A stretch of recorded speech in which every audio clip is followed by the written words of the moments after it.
you have seen my Battle Books reading vlog, then this book versus movie will come as no surprise to you. If you haven't seen that vlog, I'll leave it linked up above. But this is my book versus movie for Hillbilly Elegy. Welcome back, or if you are new here, welcome. My name is Katrina and I make bookish content here on this channel at least twice a week, and then movie reviews or book to movie content like this one here at the weekend. In the description box you will find all of my social links, including my blog and my Goodreads, where I review most of the books that I read.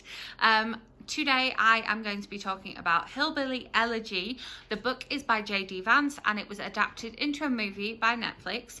As always, going into a book versus movie, I completely realise that when an author signs over the rights to their work, they have, the movie studio has the right to change anything, and so I am never expecting a movie to be the same as a book, but I enjoy looking at the similarities and differences here.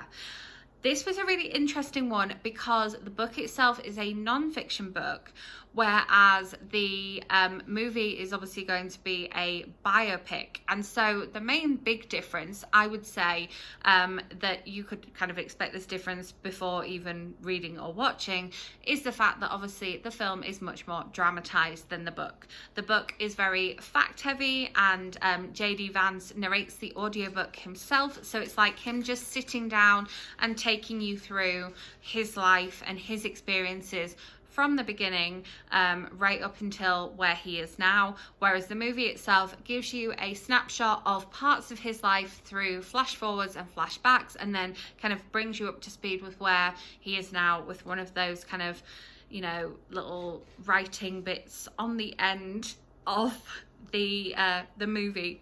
I should have said right at the beginning, obviously all of my reviews are always spoiler free, so I'm not going to spoil anything for you. However, I think when it is a non-fiction work or a biopic, there is a certain knowledge going into things. It's not like I'm going to be like, oh, and then there was this twist. But yeah. With it being a non-fiction book versus a Netflix biopic movie, obviously the character description in the book is like, this was this person and they were like this and they did this and then they did that, whereas in the movie you get to know the characters through their actions. So there's never any like introduction like, this is my mother and this is her life story. It's just like, here's the mother on the screen, played by Amy Adams, and then her actions show you what kind of character she is. When we come to have, as we've sort of, you know, mentioned Amy Adams, I thought that the casting of the film was really spectacular. I really like Amy Adams in, you know, anything that she does.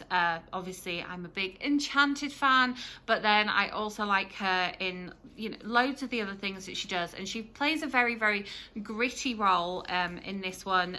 JD Vance's mother was a drug addict, and, you know, we know that we're talking about Hillbilly Elegy here, you know, it's not the most affluent background that he grew up with, and so yeah, she does play a very gritty character, and I think that she did that incredibly well.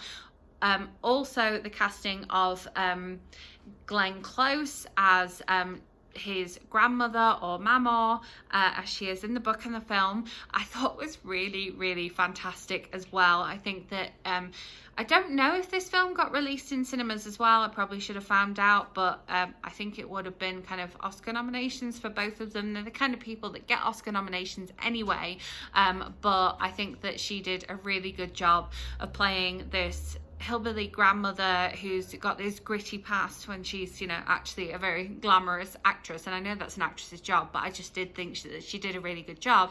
And then the hair and makeup for both of them was just stunning. I think if you didn't know that it was Glenn Close under the hair and makeup, that you wouldn't necessarily recognize her as being Glenn Close. I just thought it was wonderful. And then the JD and his sister Lindsay, kind of, we see them played by the same actors, but like younger in the film, and then we see them older, and I thought that, again, sort of hair and makeup wise, they did a really good job there.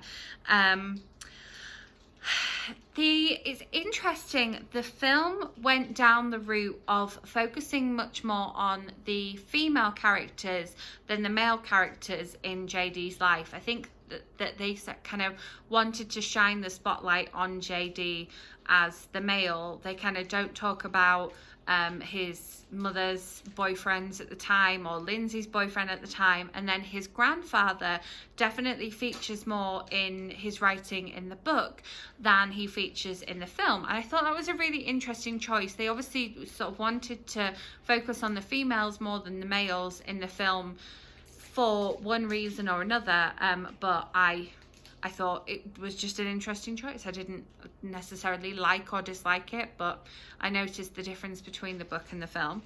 And then the other thing that kind of is missing from the film that's given more detail in the book is JD's experience in the Marines. After he finished school, he went into the Marines and then used that money that he earned there to get him into college. And so the bit between high school and when he ends up going to Yale Law School, it's kind of skipped over. It's never flashed back to in the film, whereas it is described in quite a lot of detail in the book. So if you're looking for more detail about his life overall, then I would definitely go for the book over the movie. However, having said that, I would say that both the book and the movie are like hard recommends from me. I really enjoyed both. I listened to the book on audio and it's read by him and it was just wonderful. And then I thought that the movie itself, just as a standalone movie, not knowing anything about the book, was really, really good. And so I do recommend both of them. The other thing that goes into more detail in the book, and for, you know, this wouldn't be a thing that would necessarily get picked up on in the movie, but he talks a little bit more about the sort of socio-economic aspect of his upbringing and why his town is the way his town is, and why his mom and his grandparents are the way they are, and kind of goes into like the politics of it a little bit more as well in the book, which I thought was really good and kind of gave me a good sort of education. I thought it was really interesting, but also really informative, and I felt like I learned a lot from the book. But yeah, like I say, really recommend the film, really recommend the book. If you can do the audio, he reads the audio, and so I really do recommend it. But yeah, that's my thoughts on the differences. I wouldn't say I preferred the book or the film over one another. I would rewatch the film, I would reread the book. I thought they were both really good, and it's definitely something that I'm really glad that I read and watched to start off my reading year. So there you have it. As always, if you have other book to movie suggestions that you would like me to read and watch and then share my thoughts with you here, leave them in the comments below and I will try to get round to them if I can. And yes, I will have another video coming up for you very soon, so make sure you are subscribed so you don't miss out on that one. Hit that notification bell so you are notified as soon as I upload it. If you enjoyed this video, give it a thumbs up and I will be back with more bookish content for you very soon, so I will see you then. Thanks for watching.